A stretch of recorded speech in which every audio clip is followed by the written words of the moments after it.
Hello friends, welcome back to my channel. आज का हमारा टॉपिक है मोटिवेशन एंड कंज्यूमर बिहेवियर और इसके अंदर हम मोटिवेशन की थ्योरीज भी पढ़ेंगे। अभिप्रेरणा और उपभोक्ता व्यवहार। अब अभिप्रेरणा या मोटिवेशन से क्या मतलब है? जो भी चीज़ हमें किसी काम को करने के लिए मोटिवेट करती है वही मोटिवेशन कहलाती है। और इसमें कंज्यूमर बिहेवियर से मतलब अगर हम इंक्लूड कर रहे हैं तो उसका मतलब होगा जो भी चीज़ किसी कंज्यूमर को किसी प्रोडक्ट को खरीदने के लिए मोटिवेट कर रही है वही उसकी कंज्यूमर बिहेवियर की मोटिवेशन कहलाएगी। Motivation is the internal drive that compels consumer to fulfill their needs and desires. Indirectly influences their purchase decisions and brand preference. Understanding motivation helps marketers align product with consumers expectations. यानी कि अभिप्रेरणा या प्रेरणा एक आंतरिक शक्ति है जो उपभोक्ताओं को अपनी आवश्यकताओं और इच्छाओं को पूरा करने के लिए प्रेरित करती है। यानी कि वो जो ऑलरेडी वो चाहते हैं, जो उनकी नीड्स हैं, जो उनकी वांट्स हैं, वो उसको पूरा करने के लिए कि आप ही खरीदें, उसको अंदर से प्रेरित करती है। यह उनके खरीद निर्णयों और ब्रांड पसंद को सीधे प्रभावित करती है। प्रेरणा को समझकर विपणक उपभोक्ताओं की अपेक्षाओं के अनुसार उत्पादों को तैयार कर सकते हैं। यानी कि जो विपणक है, जो मार्केटर्स हैं, वो अब उनकी अभिप्रेरणा को समझकर कि वो किस चीज़ से मोटिवेट होते हैं, प्रोडक्ट तैयार कर सकते हैं। अब इसमें पहला हमारी थ्योरी आती है मैस्लोज हिरार्की ऑफ नीड्स और इसके फाउंडर है Abraham Maslow. Maslow suggests that human needs are organized in a hierarchy: psychologically, safety, love and belongings, esteem, and self-actualization. Customers aim to fulfill basic needs before moving to higher ones. Marketing efforts are targeted based on consumers' need level. यानी कि Maslow ने मानव आवश्यकताओं के पदानुक्रम में होती है ऐसे बताया। उसने क्या किया कि जो हमारी नीड्स हैं, जो हमारी आवश्यकताएं, वो एक पदानुक्रम में होती है, यानी कि वो स्टेप वाइज होती हैं। जिसमें सबसे पहले हमें क्या चाहिए? हमें चाहिए साइकोलॉजिकल अपने जो हमारी नीड्स है। उसके बाद क्या चाहिए? हमें सुरक्षा चाहिए। फिर हमारे जो प्रेम संबंध आते हैं, जो हमारे लोग आते हैं, उसके बाद आत्मसम्मान और फिर आत्मबोध।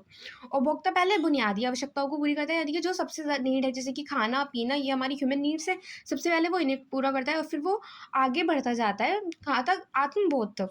विपणक उपभोक्ताओं की आवश्यकता के स्तर अनुसार रणनीति बनाते हैं, यानी कि वो देखते हैं कि वो उनकी जो आवश्यकता का स्तर है वो भी क्या है और वो उस अकॉर्डिंग अपनी स्ट्रैटेजी बनाते हैं। अब इसमें आप ये डायग्राम से भी समझ सकते हैं। हमारी सबसे पहले होती है साइकोलॉजिकली, यानी कि शारीरिक नीड्स, जैसे कि हमारा खाना पीना रहना। उसके बाद आते हैं हमारे सेफ्टी रीजंस, यानी कि सुरक्षा। फिर उसके बाद आते हैं हमारे लव्ड वन बिलोंगिंग्स, यानी कि हमारा परिवार। फिर आता है समाज और उसके बाद आता है सेल्फ स्टीम, यानी कि हमारी सेल्फ रिस्पेक्ट जो हमारे अंदर से आती है। और फिर उसके बाद आता है सेल्फ एक्चुअलाइजेशन, यानी कि आत्मबोध। अब इसकी विशेषताएं क्या है? इसने जो मैस्लो है उन्होंने बताया है needs are arranged in a hierarchy, यानी कि आवश्यकताएं पदानुक्रम में व्यवस्थित होती हैं। यानी कि हम नीड्स को बता सकते हैं क्या ज़्यादा इंपॉर्टेंट है, क्या कम इंपॉर्टेंट है, हम उसको डिसाइड कर सकते हैं। उसके बाद आता है lower level needs must be fulfilled before higher ones, यानी कि निचले स्तर की आवश्यकताओं को पहले पूरा किया जाता है। जो हमारी ज़्यादा ज़रूरी चीज़ होती है वो निचले स्तर पर होती है और फिर वो धीरे धीरे हमारा लेवल बढ़ता जाता है। तो सबसे पहले क्या आता है? हमारा खाना पीना, वो सबसे ज़्यादा ज़रूरी है, तो सबसे पहले उनको पूरा किया जाता है। उसके बाद ही हम आगे अपनी दूसरी नीड्स पर बढ़ सकते हैं।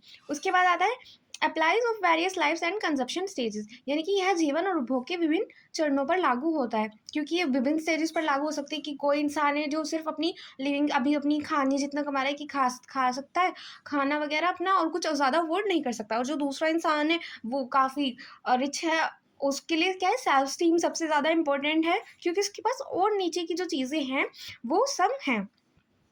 उसके बाद आता है use for market segmentation and targeting, यानी कि इस अकॉर्डिंग क्या कर सकते हैं हम? लोगों की नीड्स जो स्टेज है उस अकॉर्डिंग हम मार्केट का सेगमेंटेशन यानी कि विभाजन कर सकते हैं और अपने मार्केट को टारगेट भी कर सकते हैं। लोगों की नीड्स के अकॉर्डिंग उन्हें अप्रोच कर सकते हैं। एम्पैथाइजेस लॉन्ग टर्म पर्सनल ग्रोथ, यानी कि दीर्घकालीन व्यक्तिगत विकास पर जोर देता है। यानी कि आप अपना डेवलप होते जाइए, आपकी जो नीड्स है आप उनको पूरा करके उससे आगे बढ़िए, ये इस चीज़ पर जोर देता है। उसके बाद आती है हर्सबर्ग्स टू फैक्टर थ्योरी और इसके फाउंडर है फ्रेडरिक हर्सबर्ग। तो इन्होंने क्या कहा है?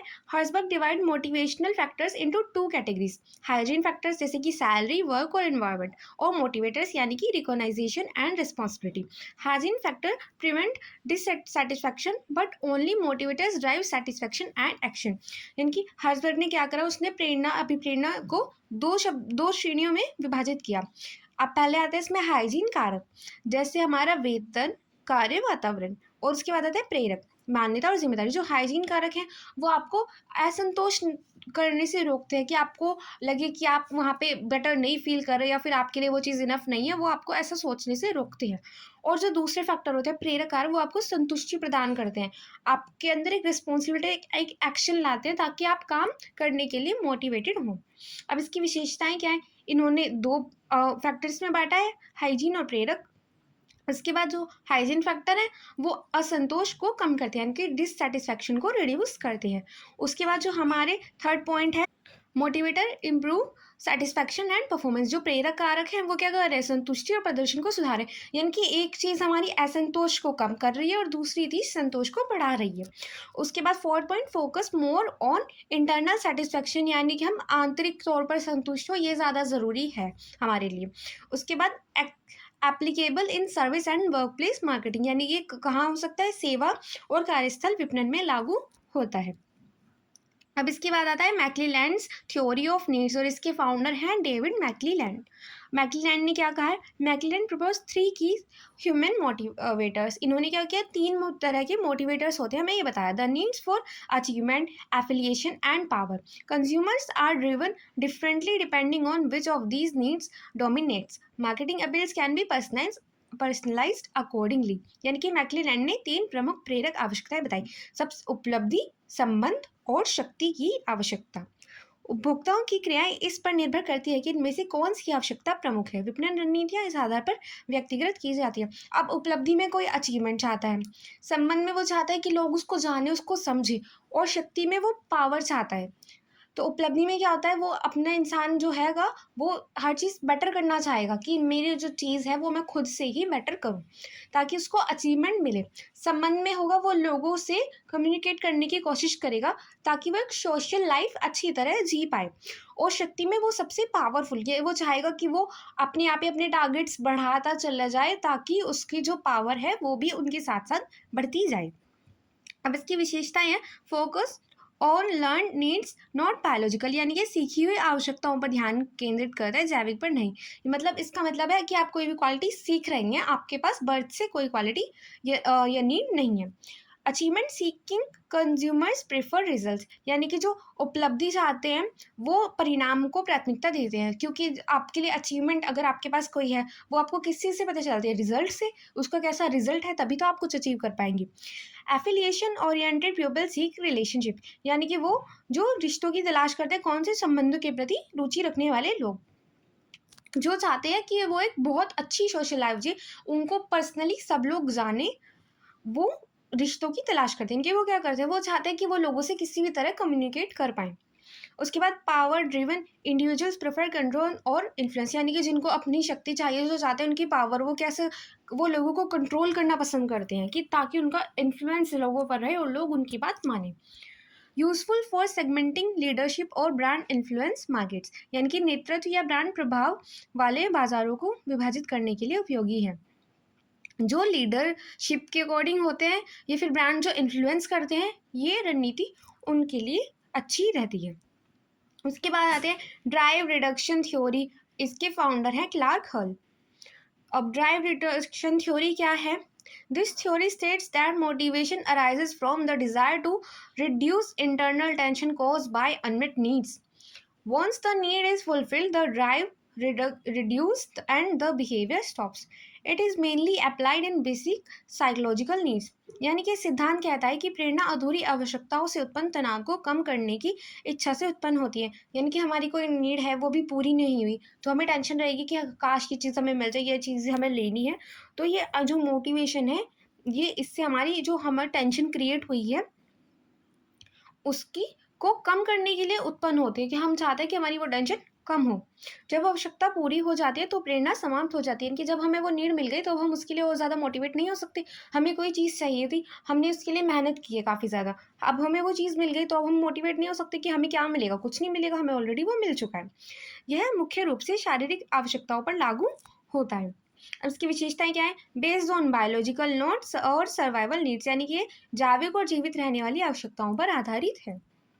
Focus on need reduction behaviour, यानी कि क्या कहते हैं, आवश्यकता निवारण व्यवहार पर ध्यान केंद्रित करता है। Motivation ends when the need is met, यानी कि जब हमें नीड मिल हमारी पूरी हो गई तब हमारी मोटिवेशन भी समाप्त हो गई।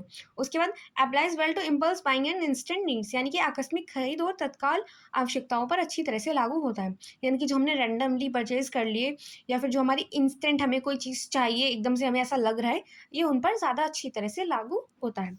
लिमिटेड इन एक्सप्लेनिंग लॉन्ग टर्म और कॉम्प्लेक्स बिहेवियर, यानी यानी कि ये जो दीर्घकाल है या फिर जो थोड़ा कॉम्प्लेक्स बिहेवियर है, जो जटिल व्यवहार है, उसको समझने में थोड़ा ये सीमित है, यानी कि उसको अच्छी तरह समझने के लिए यूजफुल नहीं है।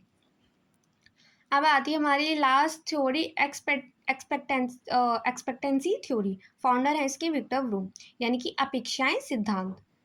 This theory suggests that people choose behavior based on the expected outcomes, यानी कि पीपल कैसा बिहेव करते हैं, जैसा उन्हें लगता है उनको रिटर्न में मिलेगा, वो लोग उसके साथ वैसा बिहेव करते हैं। Consumers are motivated to purchase when they believe their efforts will lead to a desirable reward. It empathise rational thinking, यानी कि सिद्धांत बताता है लोग संभावित परिणामों के आधार पर व्यवहार चुनते हैं। उपभोक्ता जब प्रेरित होते हैं जब उन्हें लगता है कि उनका प्रयास वांछनीय लाभ देगा, यानी कि जैसा वो चाहते हैं। यह तर्कसंगत सोच पर आधारित होता है। जैसे कि आपने देखा होगा, लोग अगर आप किसी नए पर्सन से मिल रहे हैं, आप सोचेंगे उनकी उनकी पर्सनैलिटी के अकॉर्डिंग कि वो आपके साथ कैसा बिहेव करेंगे, फिर वो जैसा बिहेव आपके साथ करेंगे आप भी उनके साथ वैसा ही बिहेव करते हैं। ये नॉर्मली उसी बेस पर आधारित है। अब इसकी विशेषता क्या है, based on expectations and outcome, यानी कि आप कैसा परिणाम होगा आप उस पर आप सोच रहे हैं कि आपकी अपेक्षाओं और परिणामों पर आधारित है, कि क्या आपने एक्सपेक्ट किया था और क्या रिजल्ट है, वो उस पर आधारित है।